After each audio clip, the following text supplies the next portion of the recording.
Okay, item last, we will go to, Chair Joachim will move House File 805. And I don't believe there's any amendments.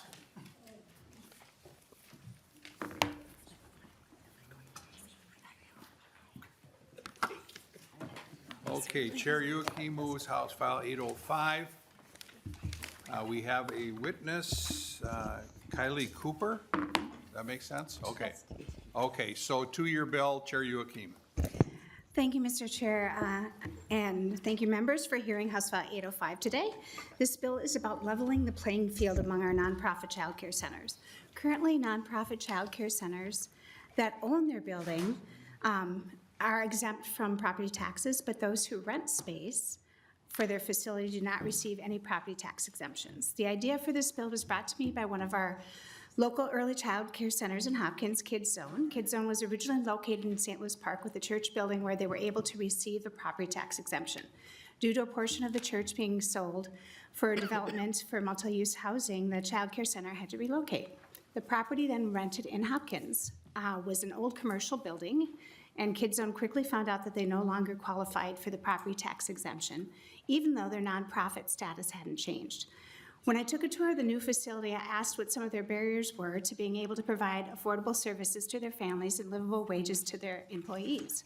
The cost of their rent was near the top of their list. So I did a little research and realized the inequity in the statutes. The bill would provide a property tax refund for nonprofit daycares who rent their facilities and mirrors some of the savings their counterparts who own the buildings receive. It is structured similar to a renter's credit, with the owner of the building providing a certificate of gross rent paid to the owner of the child care center that is renting in their building. The owner of the child care center would be able to submit the certificate along with an appropriate paperwork to show their nonprofit status to the Department of Revenue for a refund that would equal about 10% of their gross rent paid. We chose to go this route because I didn't want to shift that property tax burden onto other properties in the jurisdiction. Chair and members, our child care facilities are facing major challenges. Many of you have heard bills throughout the years around this. This is one way to provide them with a little bit of relief in their overhead. With me today, I have the director of another one of our amazing nonprofit daycares in St. Louis Park, Kylie Cooper, Executive Director of Rise Early Learning Center. And welcome to the Tax Committee. Please state your name and who you represent for the record, please. Thank you, Mr. Chair. I'm Kylie Cooper. I am the Executive Director for Rise Early Learning Center, and the aspiring tax expert here is Louise. I'm here to voice my support for this bill. This bill really reduces the overhead costs for nonprofit child care providers and evens out an existing inequity that is really just a product of whether you rent or own. Our center opened in early 2024, and you've all heard the challenges that exist in running a child care program. We wouldn't have had the capital when we opened our doors to purchase the land outright, and so renting made it possible for us to open 62 slots for our community and provide affordable, high-quality child care in a pretty short amount of time. The low margins that already exist in early childhood, they result in low stagnant wages for staff and heightened cost of tuition that ends up being shouldered by parents. For us specifically, about 80% of our annual budget is allocated to staff salaries and benefits, and the remaining is what we spread over the rest of running our business. There's not a lot of space to work with. Nearly half of all licensed child care centers in Minnesota are not-for-profit. Often, and like mine, these centers serve a vastly broad population of families with demonstrated needs who come through our doors every day. Our state has a growing shortage of childcare slots, and the barriers to open new programs are plenty.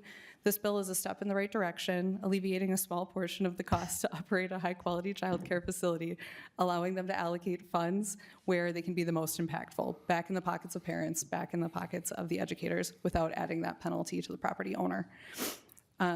I firmly support any creative solution that generates positive outcomes and opportunities for families and children, and I urge successful passage of this bill. Thank you for your time and consideration. And thank you. Any questions for Ms. Cooper? Is there anyone else in the audience who'd like to testify for the bill or with concerns? Would the department like to weigh in? Okay. Okay, so members' questions for the Chair Joachim or the witness? Well, we didn't have any for the witness, so Chair Joachim. And Representative Anderson. Thank you. I guess that's a question for nonpartisan. So I think we've heard bills in this committee about property tax exemptions or for family childcare that are in homes. Is there any exemptions right now for home-based childcare refunds or any kind of exemptions? We need Mr. Clay or no, Mr. Swanson? Oh. Boy, that was quite the, okay, Mr. Williams. Chair Davids and members, I'm being told no by Mr. Swanson. Representative Anderson. Okay, thanks. I'm just curious because I understand, Chair Yoakim, where you're going with this and why as compared to some of the nonprofits that own buildings. I just want to make sure if we're thinking in terms of fairness that we're looking at all childcare centers also. So I know there's been other bills that have talked about that too, so thank you. Thank you, Representative Anderson. Representative Joy? Thank you, Chair Davids. And thank you, Chair Youakim, for this. How will we know this will lower childcare costs? That's one of the questions we hear a lot when we try to take in-home daycares or we try to do things. How will we know that this can, when you talked about how it's affecting the budget, how will we know that this will affect lowering the childcare costs? Chair Youakim? Thank you, Mr. Chair. And first, I wanted to answer Representative Anderson's question. House File 633 is moving through about home child care centers. There's a handout in your packet from MCCA supporting this bill and also mentioning it's just one of the steps that should be taken.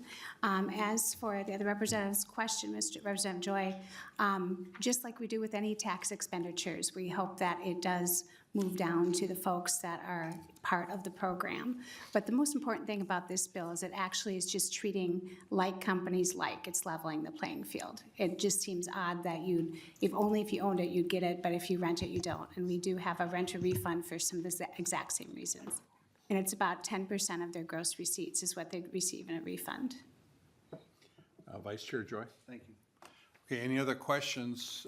Representative Robbins? Thank you, Mr. Chair. Thank you, Chair Youakim, for bringing this bill. I just wondered, why is it limited to nonprofits that rent? Would for-profit childcares that rent not be eligible? Chair Youakim? Thank you, Mr. Chair. Thank you, Representative Robbins. I just wanted to start with leveling the playing field. That's a discussion the committee can have going on. But I know the tight constraints of our budgets around here nowadays, so I just wanted to make sure that like companies were treated alike. Chair Robbins?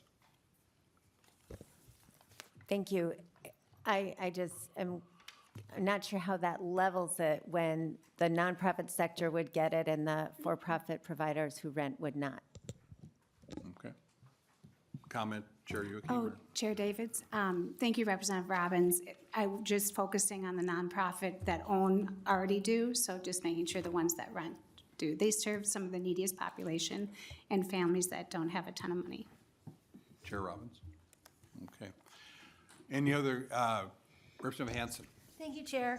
And thank you, Chair Youakim, for bringing this forward. I really appreciate that you've identified really clear measurables of how we can know that who this care is being provided to, right? You have in here that this is going to assist families on the CCAP program, knowing that these are centers that are helping folks who need help paying for childcare the most and are actually providing some of the care that is holding society together. So thank you for those really clear, identifiable things in here, and also understanding that this is a clear direction that came out of the Great Start compensation support programs and a lot of the recommendations that have been coming out of our committee. So thank you for taking what's been talked about in different task forces, turning it into a policy and bringing it before us today. I appreciate it. Thank you, Representative Hanson. Representative Johnson? Thank you, Mr. Chair. Thank you for bringing this forward.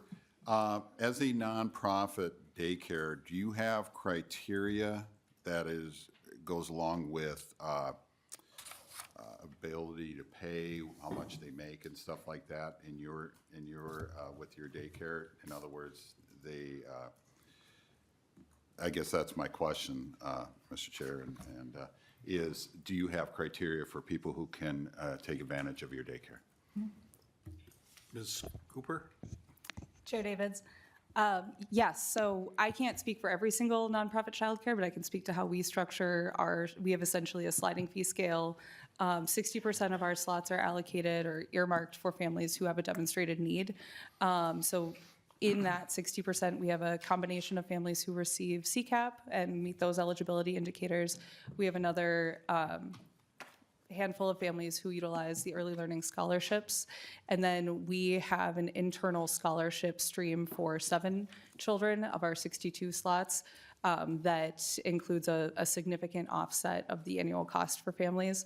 And that's all needs-based and income-based.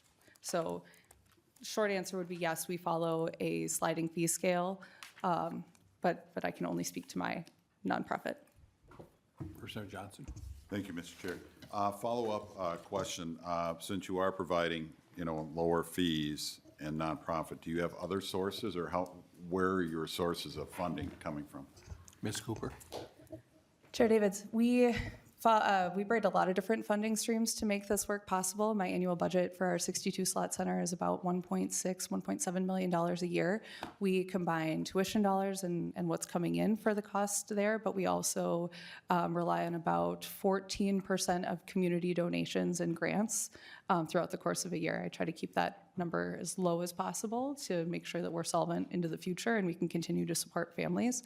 But our ability to be flexible and to meet individual needs relies on our income. Representative Johnson? Thank you. Thank you, Mr. Chair. Okay. Any other member questions? I'll go to Chair Gomez.